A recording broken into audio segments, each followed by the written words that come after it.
What's up, y'all? Today, I'm finally back.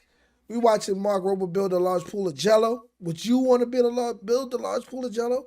I want to start doing stuff like that. Would you jump into a large pool of Jello? Would it get stuck in my ears? I don't know. My nose is just probably be weird, slimy. I don't know how I would feel. I don't even eat Jello, but this is cool to watch. Let's just get right into it. Of Jello. This is the world's first ever actual pool of Jello. And while it may look simple, it's actually a very difficult engineering challenge to pull off. As proof, if you Google Jello Pool, you will either find bad CGI or a handful of videos of people who tried to do this, but it really didn't work out. So today, we're gonna answer possibly the longest standing question from my childhood: what would it be like to actually belly flop in a pool of Jello? It actually looks pretty cool to me, if you ask me. Before we do that, I want to talk about what we actually had to go through for the past 6 months to pull this off. The idea— Wait, he did this for 6 months? Ooh. The idea of a Jello pool has been on my bucket list for over 4 years. In fact, when Kevin from the Backyard Scientists and I made the 25 million Orbeez pool, our first idea was to do a pool of Jello. But it's really hard, because if you've ever made Jello, you might recall you first have to boil water, then mix in the powder, and then you have to refrigerate it for it to actually get firm. And that's easy enough to do for a small— How long does it take to make Jello? I never tried to make it. I've tasted, but I just don't like it, per se. Dish, but how do you boil and then refrigerate an entire pool? This seemed like a very worthy engineering challenge. So last year at Thanksgiving, my brother and I came up with a plan, and then in the middle of winter, we started digging a hole in his backyard. Then over the course of 2 months, we set up a bunch of small-scale experiments because we needed to answer questions like how much gelatin powder does it actually take to get to the ideal firmness, and how hot and then cold does the mixture actually need to get for the Jello chemical reaction to take place so it will actually get firm. From our experiments, we learned the Jello always got firm as long as the mixture got hotter than 160 degrees Fahrenheit. So we decided— This is a real scientific project right here. We could scale this up by using 6 55-gallon drums with a custom propane burner underneath and a spigot we welded to the sides, but more on that later. So now we knew how we were going to heat it up, but how do you refrigerate an entire pool? For that, we teamed up with Mother Nature and just picked the perfect location and time of year. We installed a thermometer, and starting in January, we tracked the temperature in his backyard every night. We needed refrigerator temperatures at night, but not freezer temperatures, because that would freeze the Jello in our experiment. That would just make what you see right here. It's pretty much ice. It showed that totally ruins it. And so after looking at our data plus historical temperature plots, we knew we had about a 3-week sweet spot window towards the end of April to pull this off. Our goal was to have a Jello pool party in his backyard that would make even Phineas and Ferb jealous. So the plan was to— That cartoon is lit. I used to watch it all the time. Anybody out there used to watch it? If you used to watch it, who was your favorite character? Put that in the comments. To start 7 days before the party and fill the pool with an average of 10 barrels every day. That would give each layer a chance to get exposed to the cold night air to more efficiently get rid of the heat. And so with that, first thing Saturday, a full week before the party, we got to work.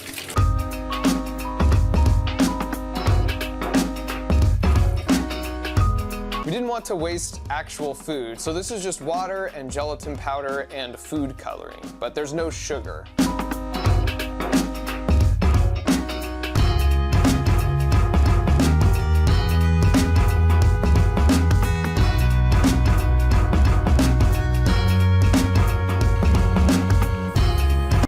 Wait, so you mean to tell me they built all these contraptions right here? All these barrels, I don't even know what you call it. It's probably something already. They had to get all these things to put this together. This is tough right here. These are things I want to try.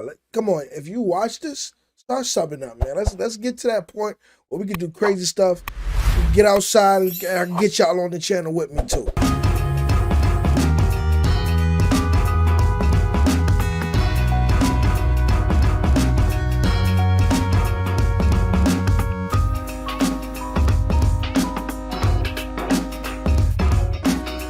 We intentionally placed our barrels much higher than the pool, so when we were ready, we could use the potential energy to move the Jello from the barrels to the pool.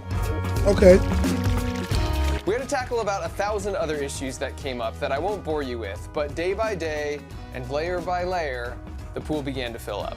Because the Jello went in with so much heat energy we needed to remove before it could get firm, in addition to using the cold night air, my brother's neighbor Nick happened to have a spare swamp cooler in his shop. So we kept that running over the top of the pool pretty much the whole week. This gave us convection cooling. It's the equivalent of rolling down a car window for the pool, or like when you blow on the top of a hot cup of soup. This constantly replaces the boundary layer of air right at the surface with fresh cold air that will suck out the heat more efficiently. And so as we Is Mark Rober a scientist?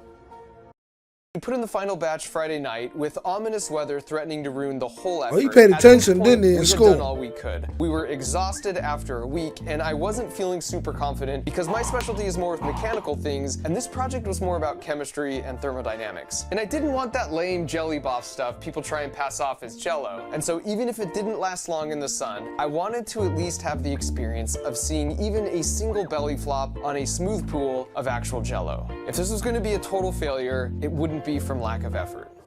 And so we woke up Saturday morning with a forecast for a warm, sunny day, and we pulled off the tarp to find a pool filled with actual freaking Jello. Wow. Look at that. Look at that. That's actually crazy. You look at that. I had to pause it right here so you can actually see that it's actually like Jello consistency, I guess. Really. That's tough. Look at that. The bounce. By this point, word in the neighborhood had definitely spread around as to what we were up That's to. official, and my brother man. asked if some of their friends' kids could have first dibs. And so with that, I'm happy to report this is what it looks like to belly flop in a pool of Jello. Wow.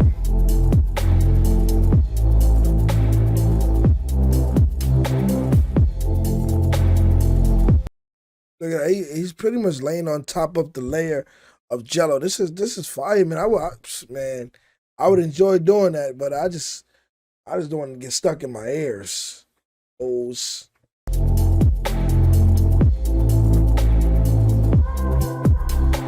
Not yet. Oh, Careful. oh, easy, boy.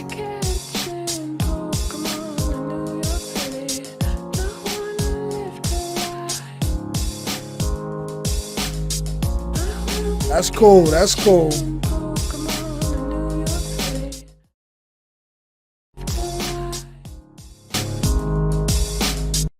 That's actually cool, man. Look how he just roll around in it. It's a legit Jello, man. It's legit Jello. This is fun. I would love to do this, man. This is crazy. Would any of y'all like to do this? If I was to make a Jello pool, would any of you guys want to get in that Jello pool and act crazy?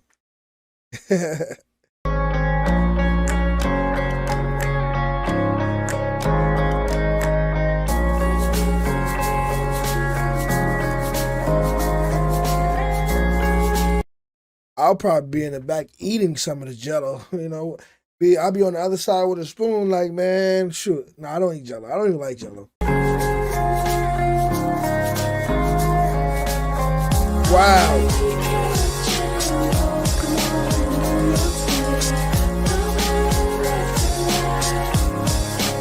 Wow.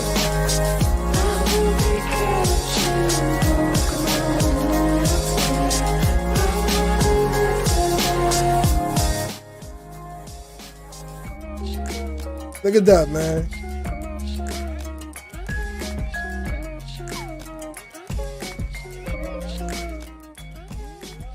When I first got it myself, it was That's close to pretty the cool. middle of the day, and one of the things we discovered was that direct sunlight over time had the effect of undoing some of the solidness of the I noticed that I was watching it. The young boy, the little boy, was in on the other side, splashing his feet.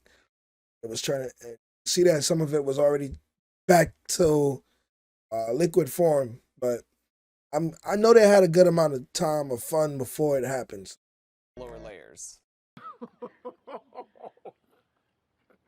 When you go in, it just like fills your nose and like ears. It's a See? real feeling of just being like, it's kind of hard to move, but it's just slimy and slippery. It actually feels really cool. We have some pool toys hidden underneath. Got it. Wow. It's unlike anything. It's like, You probably can't even see under there. it's like swimming in snot, if that makes any sense. But like a good snot. To keep it solid for even What? longer, if we were to do it again, we might put in a heat exchanger pipe system beneath the surface. crazy, Sort right? of like how they freeze indoor ice skating rinks. And maybe use a little... He ate it. Disgusting. Now at this point you might be thinking, why would anyone spend the effort of 6 months of planning and then a solid week of back-breaking effort just to make a stupid pool of Jello? And to that I say, why do people go through the effort of climbing Mount Everest? With that being said, I'll say, if you like the video, go ahead and like and subscribe. If you like the reaction, I should say. If you want to watch the original actual video again, alone, that's go to Mark Roberts or Roberts, however you say it, his channel. You can watch it over there and many other things. And one more thing, for those people who wish me well when I was down under, thank y'all. It's all love, man. I appreciate y'all for being here. I appreciate y'all for watching all the time. Stay positive and see you in the next video.